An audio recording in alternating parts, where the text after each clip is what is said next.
Yo, it's your boy JojoJovon. Thank you for tuning into the socially charged, debatable, and dope privilege show, episode 43. And today we are talking about celibacy, polyamory, and everything else under the sun. Last episode, episode 42, we talked about monogamy and some important factors of being monogamous. And so we didn't really get to dive into the celibacy and polyamory talk. So this episode, we have some very, very special guests, a lot of very special guests. And so starting with, in no specific order, we have director Brazil, who is not only a celebrity video director for some of today's hottest stars, but he is also the founder of Dance Tutorials TV. Check them out on Instagram with over 32,000 followers. You can find them online, take all of your dance classes, fitness needs, and all that from some of today's top choreographers. Thank you for joining, Brazil. Thank you for having me. Yes, sir. Next in line, we have Chakory Day, who is a writer known as a heart leader and love coach by most, and the author of Memoirs of a Sensual Man, which we talked about that title. We're going to dive into that a bit. Check him out on Instagram at Chakory Shine, Memoirs of a Sensual Man. That's a pretty defining title. So yes. We have a very, very special guest, friend, and previous co-worker of mine, Khadijah Maulana. I'm pronouncing it correctly. She is a actor and human expert. So to hear that you're a human expert sounds pretty interesting. I'm glad to have you. Glad to have you today. Maria and Samuel Garcia is our married couple here that we have. They're a good friend couple of mine. We've been knowing each other for some years now. They have a beautiful set of kids, and I can go on and on and on about their journey. Very, very special and beautiful people. Excited to have them. Last, but definitely not least, we have celebrity choreographer Derrell Brown, who is from Chicago, Illinois, my hometown, our hometown. Shout out Chi-Town. Yes. Hello, Chi-Town. Yes, Chi-Town. And as always, two of the illest, dopest, craziest, funnest co-hosts that I wouldn't want to do this without. Isaac Hayes and Cecily Jamelia. Hey. Socially charged, debatable, and dope privilege show. Check us out every Monday, 8 a.m. on the HausHill Entertainment Network.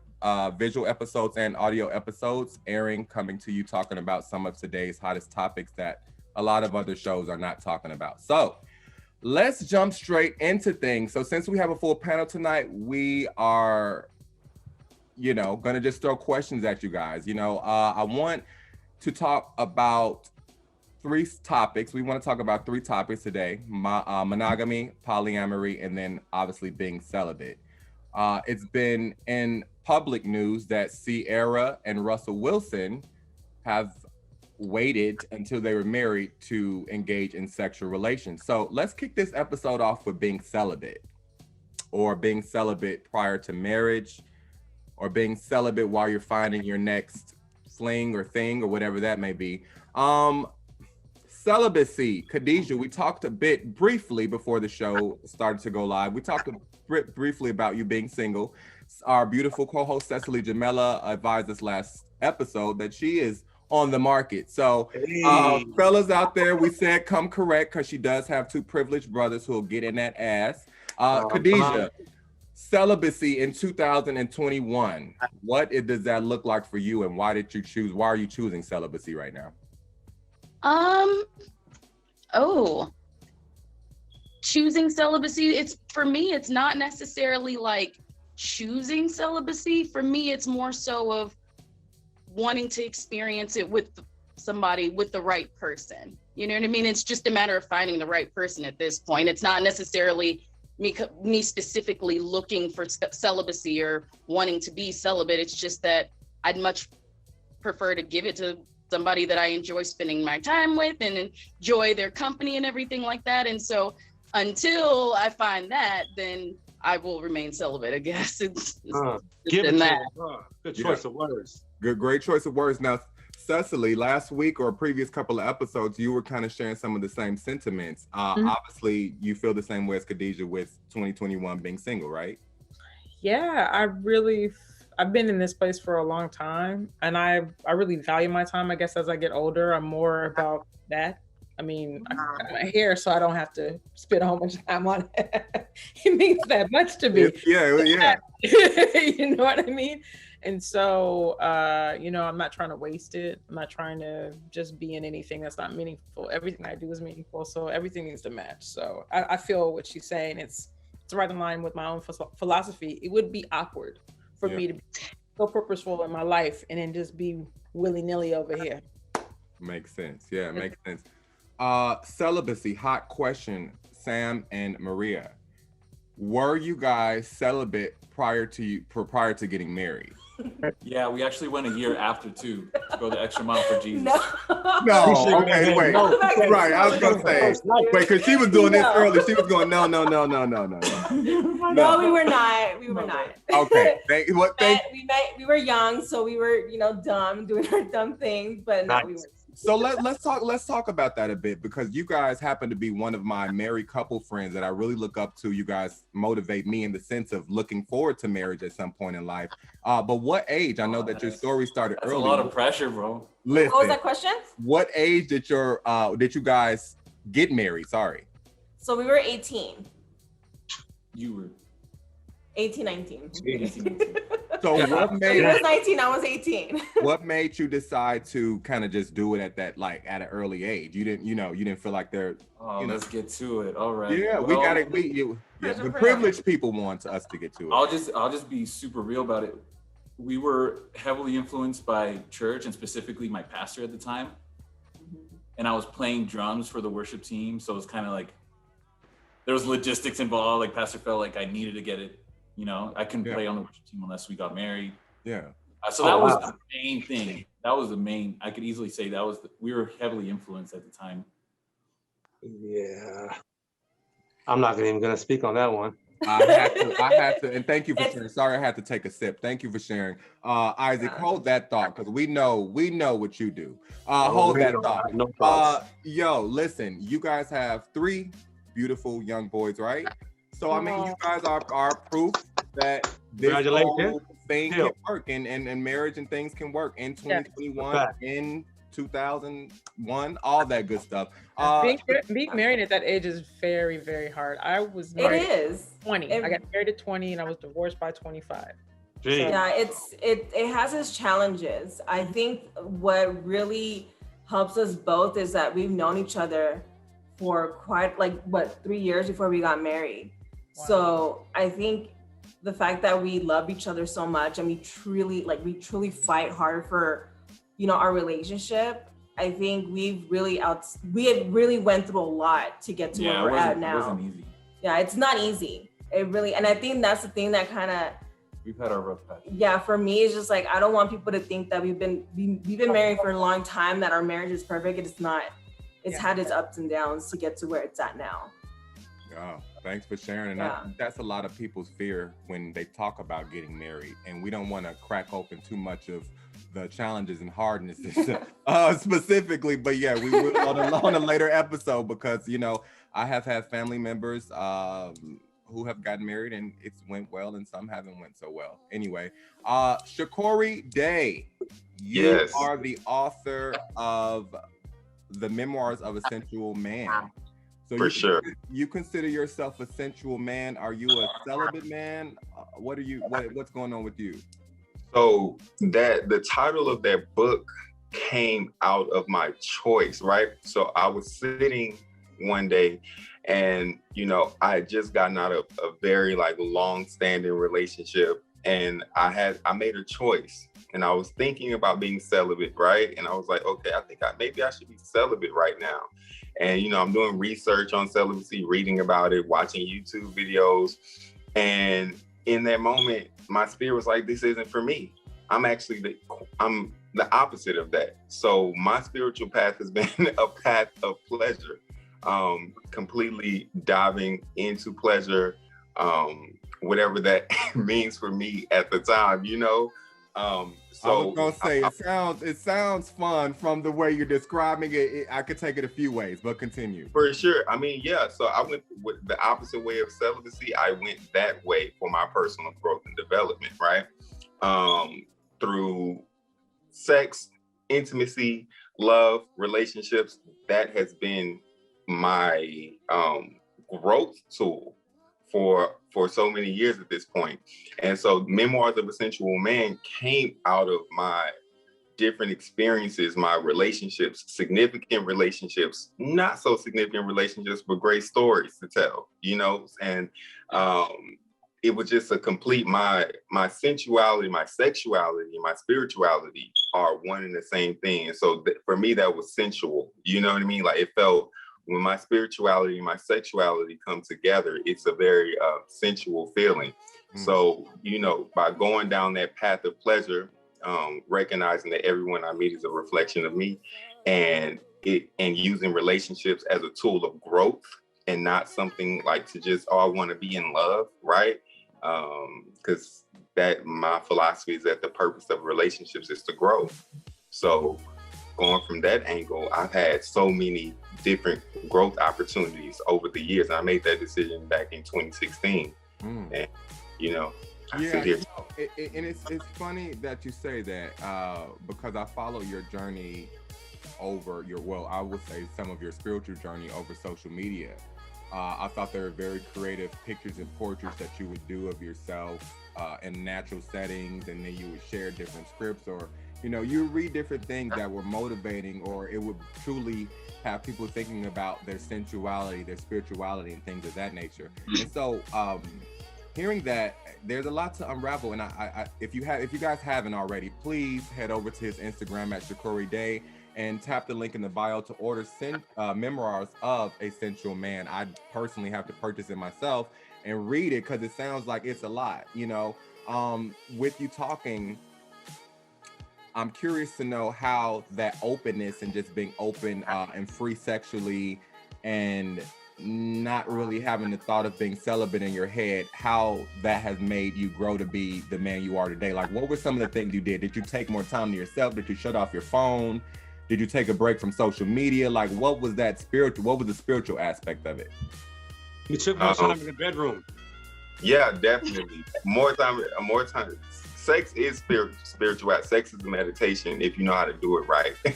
So let me ask this. With that being said, and we're gonna hop to our next guest, and we'll circle back. But let me ask this. I've heard, and this is an open panel, I've heard that you learn yourself better, you know, through sorts of masturbation and things of that nature when you're talking about sexual experiences or spiritual sexual experiences versus with someone else.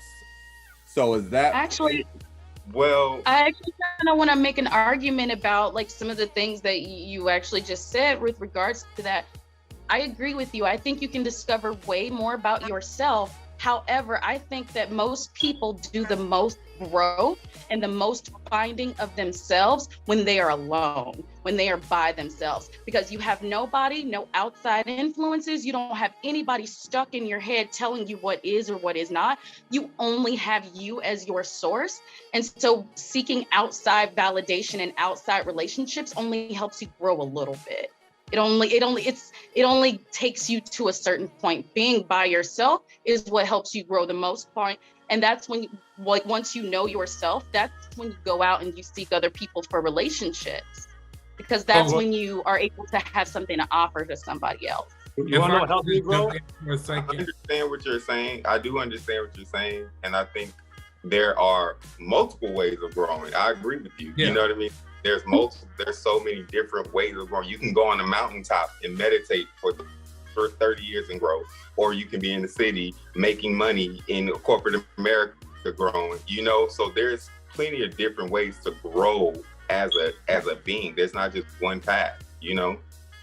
I think it's something to be said about the polarity of growing from celibacy and then growing through your sexual self.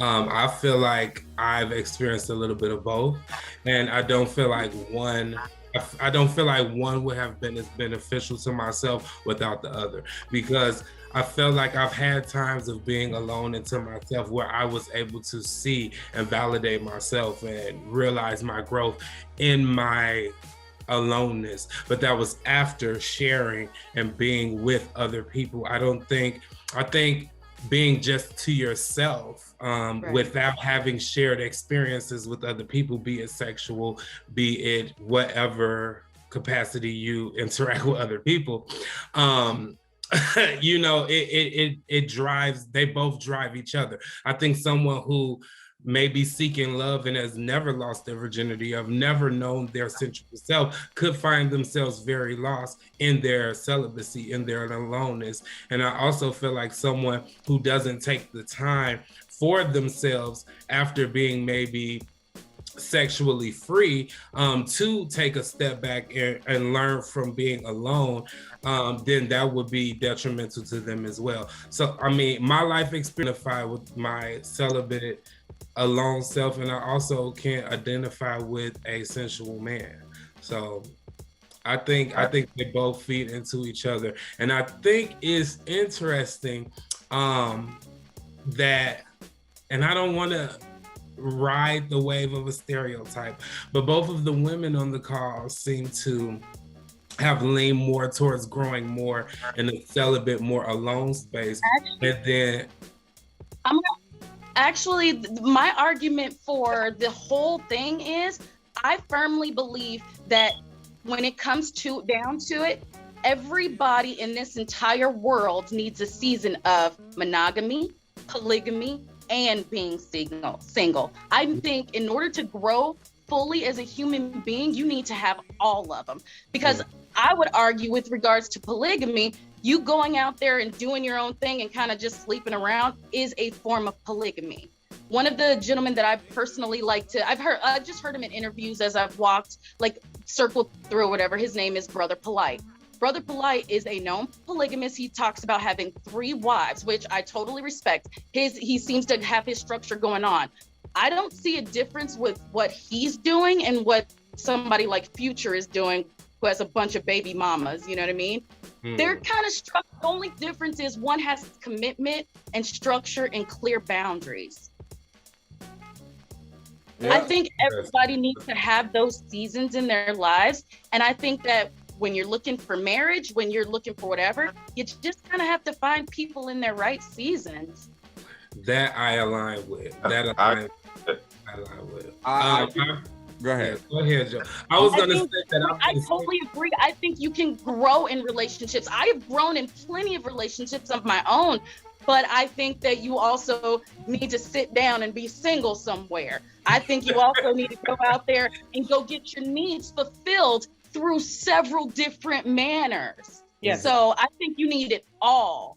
Yeah, I think that if you go too far in either direction, you will become disconnected. And I think the exploration is fine, but you are, you know, when you are interacting with people, there is a mirror. There's some of it is you and some of it is them. And sometimes you get caught up and where you can't stand the quiet, where you can't stand not being stimulated, where you always are chasing the high. So it's nice to have the balance. And I think that you guys all put it perfectly. I don't think there's a wrong answer to this. Yeah. I think that's just being you're having a healthy balance and that being in line with whatever your goals are. If you're just going through life and not really asking yourself why you do things, or if you're waiting for things to happen, then you're not going to be very fulfilled. So it starts with what you want. So if that's, you know, so-and-so, then that's a win for the day. Yeah. If it's someone you can grow with, like this young couple right here, and they, you know, and how proud they are and how just the love that they have and how that's changed over the years, if that's a goal, then it takes certain steps and you're not going to get there doing the whirly-turly with everybody. So great, very well put, Cecily, as often. Brazil.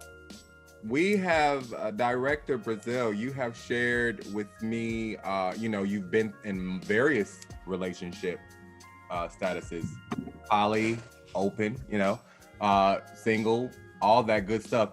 When you were in the open relationship status, the polyamory lifestyle, What was that like for you, and what made you want to explore that? A lot of couples consider that as cheating if they're not on the same page. So what made, two questions, what made you move to that status in your life, that place in your life? And two, what was the experience like? Was it just what people consider as a whole phase, or were you just really trying to figure out, were you, because you know, they use that as like, oh, I'm poly, you know, and it's like people sleeping with the whole town, or you just using that to say, you know what, let me just try to see what my life is gonna be like tomorrow's not promised. So what was that like for you, and why did you choose that? You're hilarious. So my exploration phase with that started about 3 years ago when I ended a relationship that was about 4 years long. It was a committed monogamous relationship, although we did experiment with trying to swing a couple times, but it didn't really work. The vibe didn't work. And I think at heart, I'm a romantic person. Like I love love. I love connecting with people. And I've been in relationships where I've been cheated on and it has hurt. And I have also been in some relationships where I was the one that cheated on somebody, where I made the mistake as well. So I've kind of been on both, and it didn't feel good to do that either, to hurt somebody, you know, like it didn't feel nearly as cool as it came off in my head before I did it, right? So I've been in both. And I think at the end of my last long relationship, I felt very trapped. It wasn't the girl's fault. It was my fault for how I allowed the structure to evolve. And I felt like just caged in a lot of different ways, emotionally, sexually, financially, and it felt like we were married. It was a whole thing, you know? And that was right when I had my first really powerful psychedelic experience with mushrooms. And I had an experience with that where I talked to myself in the mirror, and it was the first time I told myself, I love you, like to I never didn't like me, but it was the first time on mushrooms I looked at myself in the mirror and like looked into my soul and was like, I love you, and meant it, you know? And then I started to cry, and I was like, oh shit. I realized that I had been a people pleaser for most of my life. That for most of my life, I had wanted other people to, like everybody, we all want people to like us. It's not like that's a special thing, but I think I was always doing what I thought other people wanted in order to protect myself love-wise. You know, well, I think she wants this, so let me do this. I think this client wants this, so let me do that. And when I had this psychedelic experience, I realized that like, what I really need is to make myself happy and to be honest with myself about what I want.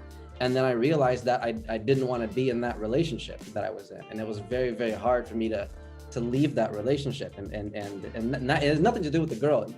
She's not a bad person. We just weren't right for each other. We weren't aligned, you know? So then at that moment, I decided just to live my truth and to not have to lie to any girl, you know? And I decided that I wasn't going to commit to anybody. I was going to focus on me, essentially, and just tell the truth no matter what, and see what happens. And it turns out that when I practice radical honesty, it creates a level of connection and trust that even if what they're hearing isn't what they want to hear, the fact that you're being so open and honest with them about it, it creates a scary sense of trust. And then so I'm sorry, just while you're there before you continue. So is that as simple as a question as like, yo, I'm not trying to really marry you, let's just fuck? You know, what does that sound like? You know? No, I like talking to people. I like energy exchanges. I like people that I'm a very creative person, so most people that I connect with are also creative in some sense. They have to be passionate about something in their life. So we usually align on that. And then sexual energy, like Chakory was saying, it's kind of like spiritual energy. It just arises naturally in the right state, in the right situation. So then I started dating a girl, and then I started dating another girl. And before you know it, I had 3 girlfriends who all knew about it. And sometimes we would all go out together. Sometimes we would all hang out, you know? And there's my guy. That's some pimp shit. Well, continue. It was never the intention. It just kind of stacked up that way, you know? I was just saying like, yo, for most of my life, I had been a people pleaser. And I've been the one saying like, what do you want? What do you want? What do you want? What can I do for you? What do you want? That eventually I was like, fuck it, what do I want? And I just focused on just doing me and taking care of myself and my life and being the most honest, open, loving person I can be. And that ended up being a very attractive trait to have. So I ended up having multiple girlfriends and explored with that for quite a while. And And then I learned a lot. I learned a lot about myself. I learned a lot about what I want, what I don't want, why I think I want this, why I didn't. And then eventually what ended up happening was I fell in love with one of the girls that I was dating. And we built like a really, because it started out open. It started out like sometimes she would like watch me have sex with other girls. Like let's take a pause. Let's take a pause and catch up. Let's take a pause and refresh. Let's take a pause because that's good. We're going to continue. Let's take a pause and refresh the room, right? So for everyone that's just joining, because we are live today on the episode 43 of the Privilege Show, we're talking about polyamory, lifestyle, monogamy, and everything else under the sun. So, yeah. Now, you were just stating that you fell in love with one of them. Yes. So while you were involved with the three of the women, they all knew about each other, right? Mm-hmm. And how was the experience like? What you see? What did you have your calendar set out? You know, with different days of who? Yeah, most times we would just kind of like rotate because we were all busy too. Like we all got other shit going on. Like they were all like creative people, so it's not like we had all the time in the world. But it was just more so around. Like whenever you're available, come over kind of a thing. But it got pretty consistent, and sometimes we would all hang out together. You know, just to for whatever. So so tell me, Brazil, Director Brazil, was that how did you feel when they were all there? You guys were all together. You had one coming, one leaving, different type of different days. Did you feel like the Hugh Hefner? You felt like Hugh Hefner at that time? I genuinely liked all of them. Like we had real, like sometimes they'd come over and we would like write down our goals and do vision boards. It was like it was a whole thing. Like we would help each other out in our careers, and we would go on long walks and talk about life. We would meditate together. And thanks for saying that. And sorry to interrupt. Thanks for saying that, because a lot of people think that living a polyamorous lifestyle only includes and involves sex and just that type of thing. But this is one of my first time or second times hearing how productive it can be and how that type of lifestyle can help you get to your goals. Myself personally, I haven't been open to that lifestyle. I guess celebrities who have been alleged to live that lifestyle, we've heard about Will Smith and Jada Pinkett and a few others on the list, which again are alleged to have be living open relationships. But to me, it's always seemed like it's hard, because I'm gonna be honest, I would be really upset if, okay, we all know about each other, but I don't get picked in the end. That's what I was about to say. You end up falling in love with somebody else, and then it's like, well, hey, but then on the same sentence, Derrell, that was a great interjection. I also understand that people are disappointed in relationships when they fail because they put so much ownership over a person or, that type of thing. So yeah, that's where I'm at with that.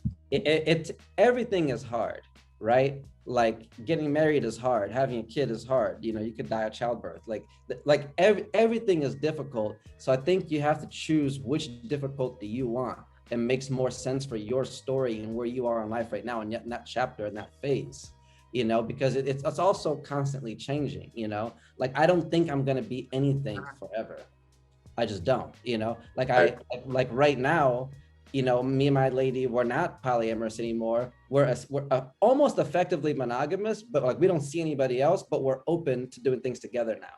Now we only do things if we do it together because of just where it led, right? Like it started polyamorous, and then it was like an open relationship, and then it like we just like monogamy was like the result of it, but we're still open to doing things. Like if the right person comes along, if we want to have a threesome or something like that, it happens, but we're not actively seeking it because it ended up this way. Like I don't like monogamy for me as a rule. I hate rules. So to say that you can never do this, if you do this thing, that equals bad, that equals pain, to me, in my life, that sounds like a recipe for disaster. Because I think it's impossible to promise that you're not going to find somebody else attractive for the rest of your life. For me, maybe it's because I saw my parents split up and maybe I'm trying to overcompensate, #therapy. But, I feel like, for me,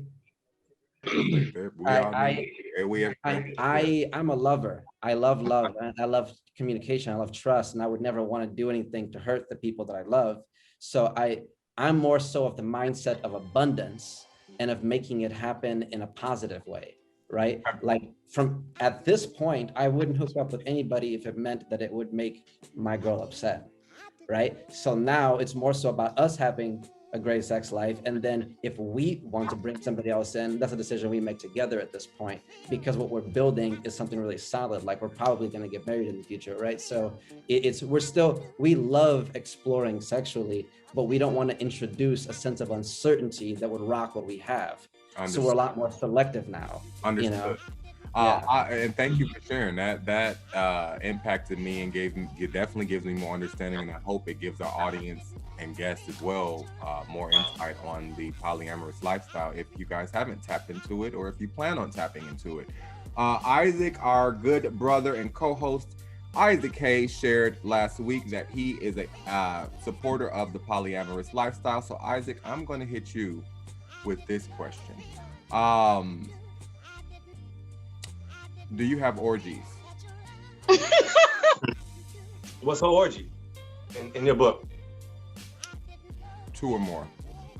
Of what? Men mixed with women or women? I mean, because orgy is, I thought like women. Well, I thought orgies would have to be bigger than a foursome. Okay. That's a good freaking point. So it gotta be bigger than a foursome. Okay, so have you, as a polyamorous, so you agree you identify with polyamorous lifestyle, right? No, I don't. I agree that. You said that last episode. I agree that I like it. You know what I'm saying? That I'm not against it. Clarity for our viewers and our listeners. Clarity, yes. Right. You like it, you don't live it. If it worked out that way, I'd be all for it. You know what I'm saying? Like, I'm not against it at all. Do I believe in monogamy? Yeah. As much as I believe in a pot of gold at the end of the rainbow. You know what I'm saying? So, not very much. So you have a very interesting stance on this. The orgy question is going to come up for someone else soon. So the orgy question, I've had an orgy. I've had a few women at once, but you know what I mean? Who hasn't though? So I think I feel like most men that get what they want from an opposite sex or the same sex, whatever they do, it's kind of easy to have a threesome or a foursome. In my personal opinion. You know, I need to listen, brother Isaac. I'm not saying you're wrong. I've been just so busy and engulfed with work. I haven't had the time to, know about that. But any orgies or anything of that nature. But I will say this. I know that you and we've known each other for many years, creatively and in business. You've always been a very great friend, and the way that I've seen you in your relationships with women it seems like you're a great dude to them. When you talk about you're not a supporter of monogamous relationships, and you're not in the polyamorous lane, what are you doing now? Is it just kind of dating just to see where things are gonna go, or? You know what? Honestly, I'm dating only bisexual women at this point in time in my life. Is that serious? I have to ask, is that serious? Because y'all know, if y'all don't know, Isaac Hayes is a comedian. Check him out on Instagram, uriel.isaac7. Is that serious, or are you lying? I mean, what is your point? Why only bisexual women at this point in life? Because I personally believe, now for the married man on here, you're holding the ball game, I don't know your life, but I don't think people are faithful. You know what I'm saying? I have a hard time believing that people are faithful to one woman or man physically for 30, 45, 50 years. You know what I mean? I feel like at some point, someone's going to step out. And if they don't, good for them. But for me, I don't want to risk that type of relationship to where it's like, oh, you stepped out, now I want to kill you. You know what I mean? Like, you know what I'm saying? People die out here. No. So I'd rather be open-minded, and with a bisexual woman who likes women, we'll be okay. That's my life. That does tend to make it easier. This is you gotta direct Khadijah. I feel like I have to ask you before we start to wrap things up, because I feel like we didn't even touch the main things. But this is great. These are great stories. Sam, I feel like I have to ask you only because Isaac has stated that you've been married how many years now? Gonna be 12. 12 years since you guys were 17 and 18 years old. to Isaac's rebuttal, is it the spiritual aspect and religion that has keeping you guys, or you specifically, I see, is it that is from straying away? Is that what's keeping it so strong? Do you feel that couples have to have, or married couples or couples in general have to have the spiritual aspect, praying every day, checking in every 2 hours, texting all day to not stray? Like, if I were to put it on one thing, it would be honesty and being truly honest. I think what Oriel is referring to too is, I get what you're trying to say. Almost everybody will be unfaithful. I think specifically, you'll always have attraction to other people. Always. It doesn't matter how long I could appreciate a woman and her body. And I've had conversations with my wife where I tell her, you could be honest with me too. It would be, for one, it'd be a double standard if you can't share with me who you find attractive, and it's constraining, because truth is, it's part of every single human. We're all attracted to other people, and we're social animals. So, just naturally that's going to come up. So honestly, what's made our thing is just honesty. That's what's really made it. And I feel like if you give people the opportunity to just be who to show up for you, they will. It's just about you taking the time and vetting who you're with and making sure you're putting the effort into that relationship, like making sure you're just constantly putting effort into it. But don't you think that sexual piece is kind of like instinct, a human instinct type of thing?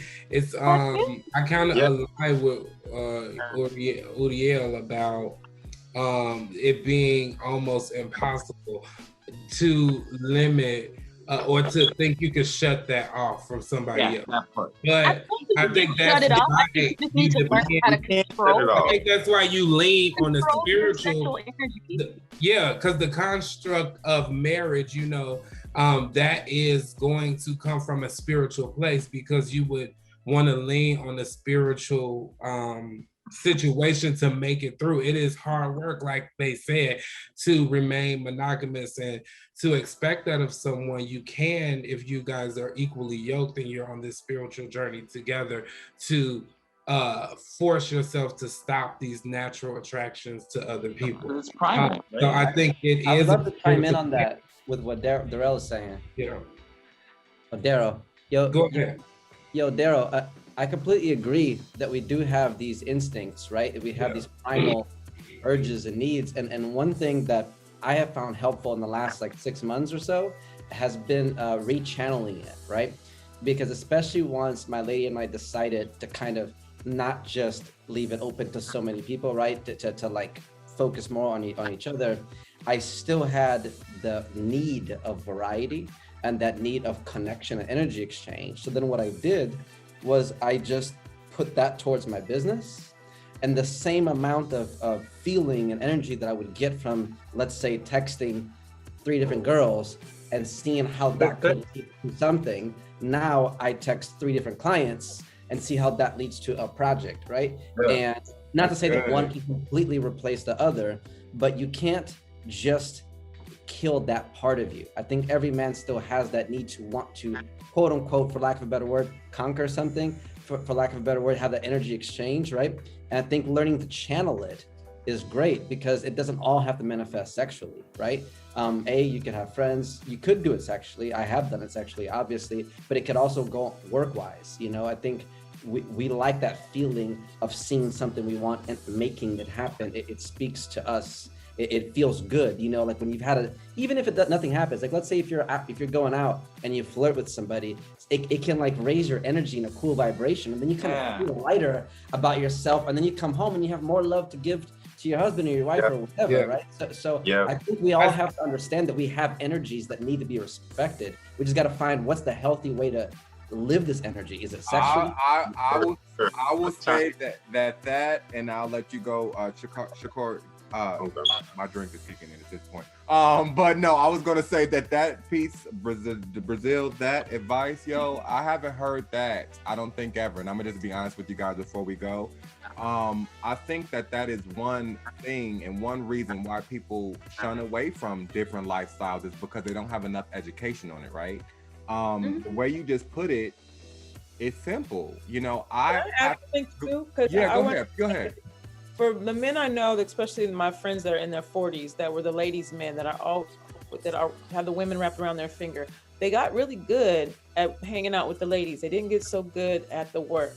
They were looking for fulfillment, and it was easier for them to seek prey and kill prey. You know what I mean? Than it was for them to focus on becoming the man they want to be. So a lot of times men do get that confused. They mix up that desire to conquer, to accomplish, and that sort of thing with that. And so I love that you say that, Brazil, because that's a lot of times that is just a desire just to be a human being and to something. So for anyone that's watching this, and if you are looking to settle down and you're paired up with a partner who's very good at that, but not so good at taking care of their business, run. That's that person is a suitable partner for you if that's where you're headed in life. That's all.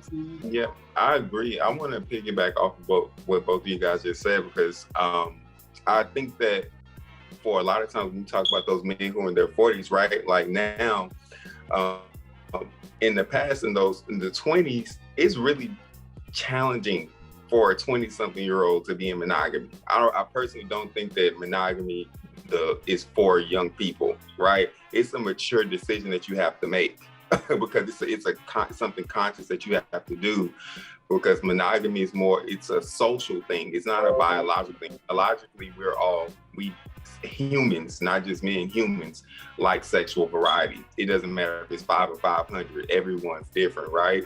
But on that social aspect where we are expected to be monogamous because that's what a mature person does for the betterment of themselves and their family.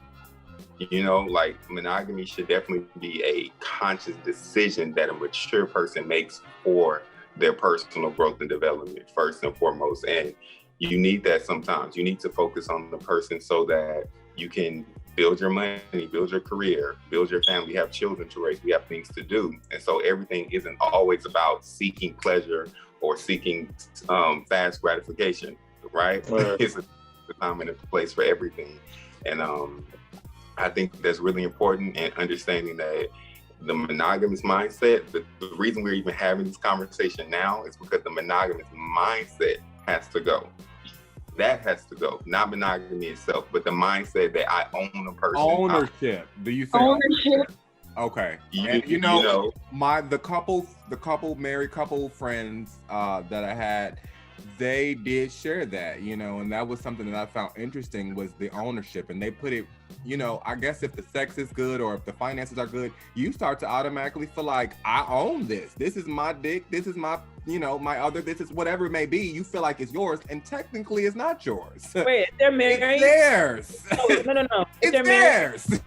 No, I'm not going to do this with y'all. I'm going to get off because y'all messing with me. It's theirs. If they're married, then they own each other.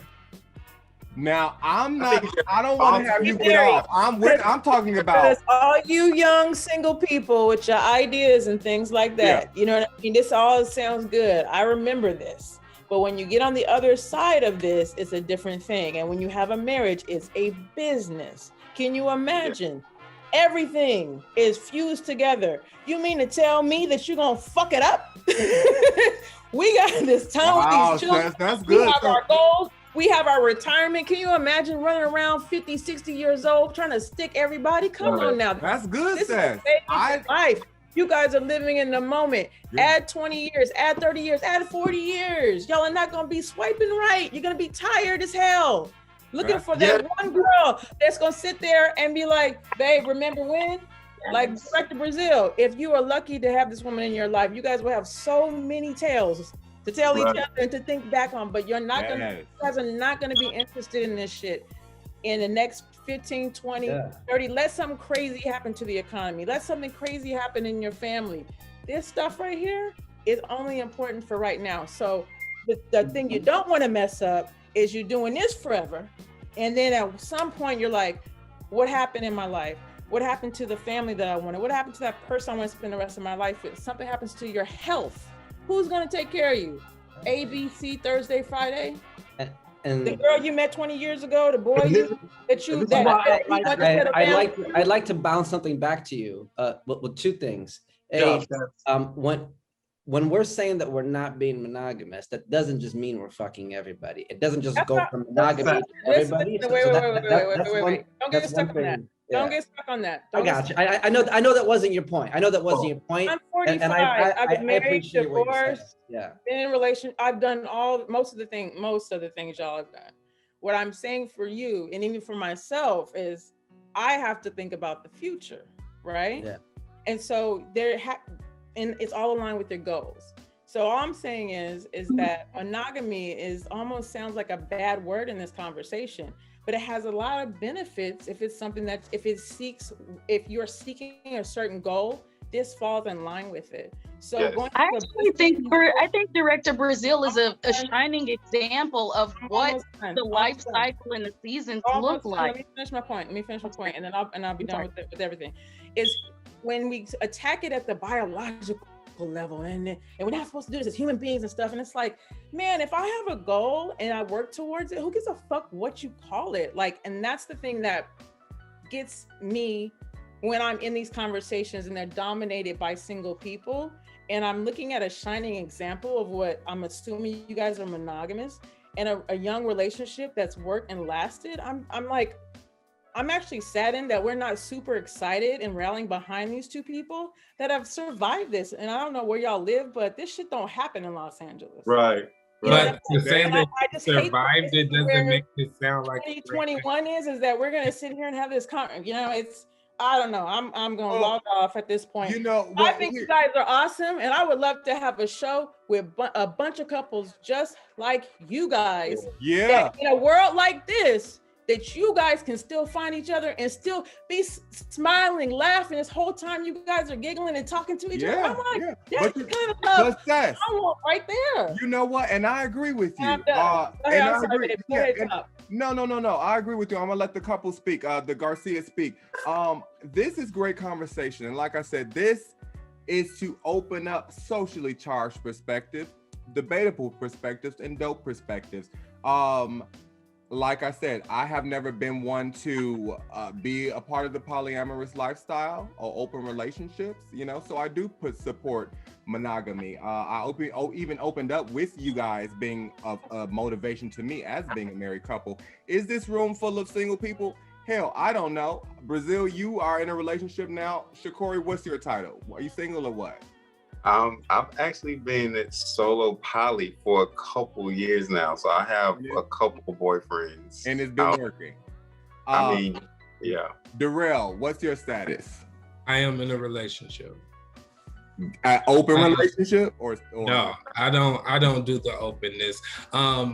I understand that I kind of play devil's advocate a lot, and I do a lot of self-reflecting, but I've been single for 7 years, so I had my fun. I don't want to be balding and trying to get a boo. So I align with my girl right here when she's like, you're not going to be swiping right at 45. That's not going to be me. So, right. I do have a relationship, and it's committed. I don't want to share. I don't want to, and my goals are to build something with someone, and we can make life better for each other and, make each other grow. So I'm all for it. But I also understand the youth of wanting to be polygamous or needing to be polygamous or exploring polygamy.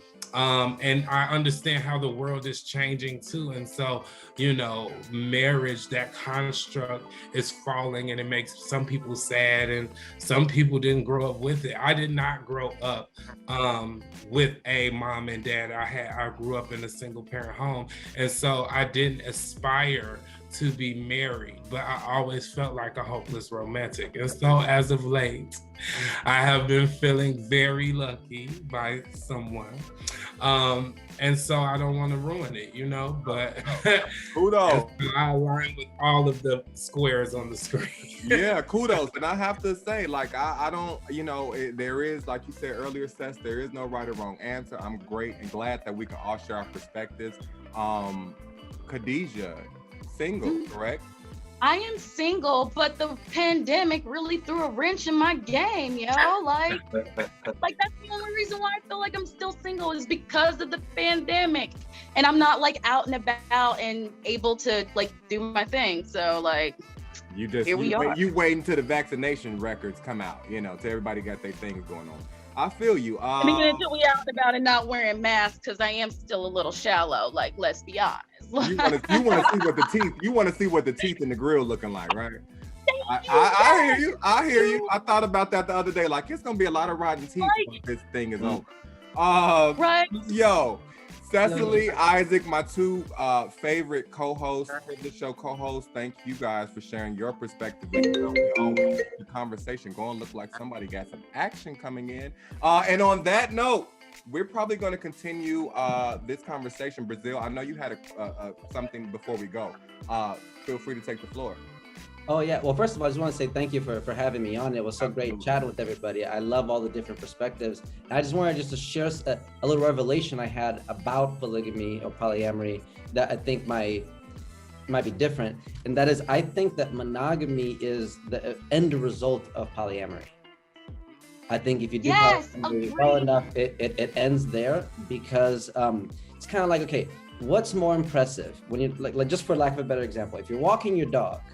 If your dog is walking next to you, but you got the leash super tight on him and it keeps tugging to go everywhere and you're like struggling to keep him on, what looks better, that, or if you're walking with your dog off leash and he's still walking right next to you when he has the option to go, but he just chooses to be there, right? What built the relationship that I have now is the fact that we essentially had no leash, which means that if I knew that she could be with anybody and she knew that I could be with anybody, it meant, why would we be mean to each other? Why don't we just be nice and not fight and just be very loving, right? And because she didn't make me be with her, I didn't make her be with me, we ended up loving each other so much that she's the only person I want to be with now, because by choice, not because it was made. It wasn't like, you can't be with anybody else. There would be so many times where she would be like, hey, you want to go hang with the other girls? And I'd be like, nah, I like you more. Like it meant something different. It's kind of like somebody doesn't get bonus points for being non-violent if they're incapable of being violent, right? Like Stephen Hawking can't get bonus points for being non-violent because he was in a wheelchair. He couldn't punch you if he wanted to, right? So I think the fact that I did go through polyamory and we technically still are open for potential things, right? I think that one doesn't cancel out the other, right? Like polyamory and open relationships isn't a walk away from love or commitment or trust or relationships or marriage or anything. I think it's a tool of living that you can use, right? It might be a way to bring people together or to explore who you really are. Because ultimately, if I'm not happy with her, if our sex isn't the best sex ever, then why are we even being together, right? So it's like, I'm not gonna be unhappy with what we have and then go seek something better somewhere else. It's like, first and foremost is let's make what we have so amazing. And then if it happens to overflow, it overflows, right? But that's the primary thing. And I feel like people out that haven't tried it before, maybe don't consider it that way.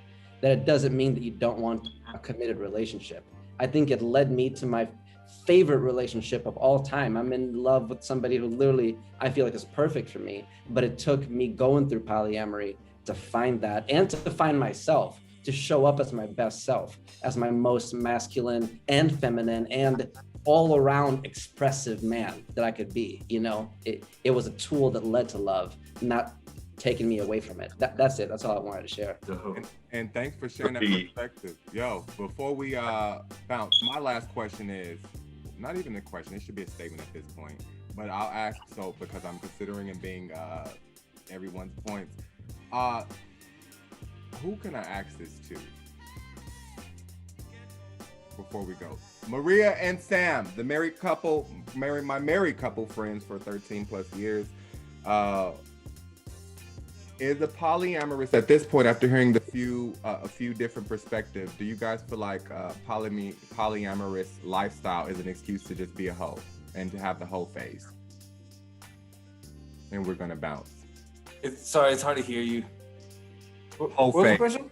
Polyamory, is it an excuse to cover up being a hoe while you figure Well, you yourself know out? you're gonna have some of those No. cases. You're gonna have cases of it all. You know, there's no one way of doing it.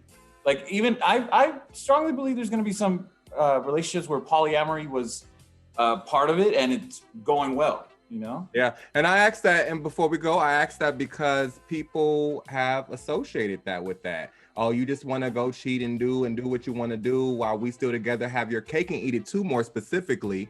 And I don't doubt some people do that. Is So the term we've heard over the years. Have your cake and eat it too. So, I mean, you can call it have a cake and eat it too, polyamorous, a whole phase, bro before hoes, whatever you want to call it. I personally feel like polyamory is another word, and that's my opinion. Polyamory is another word for whole phase. And so with that being said, I'd be open to unraveling this more with my co-host, if you like, with my guest, with our special guest that we have, Director Brazil. Thank you for joining. Chakory Day in the building. Memoirs of Essential Man available now, out now. Check his Instagram out, Chakory Day. Sam and Maria Garcia, married 13 plus years with 3 beautiful young sons. They letting y'all know that this love thing is real and it still exists 13 years later and 2021 on out. Derrell Brown, celebrity choreographer, also from my hometown of Chicago. We go way back, like throwback. Khadijah, thank you for joining. She is a single and optimistic female on the market for all you fellas out there. Hit her up. And as always, Cecily, Jamelia, Isaac Hayes. Check them out on Instagram, Cecily Jamelia TV on YouTube.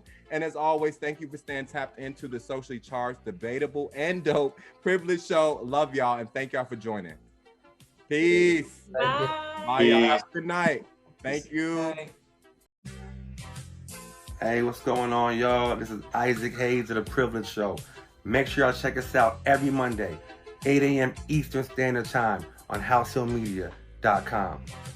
It's only entertainment.